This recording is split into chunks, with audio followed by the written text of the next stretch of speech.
первой сессии ЦИК Киргизской АССР 12 марта 1927 года был образован Народный комиссариат юстиции. Первым народным комиссаром юстиции, являющимся одновременно прокурором Киргизской республики, стал Таш Кудайбергенов. История прокуратуры Кыргызской республики началась после обретения страной независимости в 1991 году.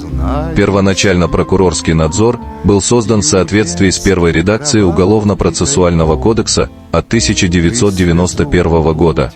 Этот орган отвечал за проверку поступающих уголовных дел, на расследование, контролирование следственных действий и защиту прав и свобод человека при расследовании преступлений, что и является основной функцией прокуратуры до сих пор.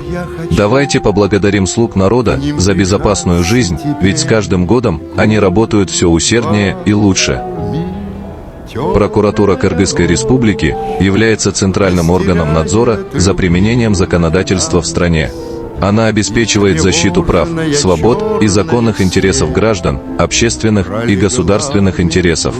Прокуратура несет ответственность за надзор за выполнением законов при расследовании дел, обвинении в преступлениях, а также за представительство интересов государства в суде.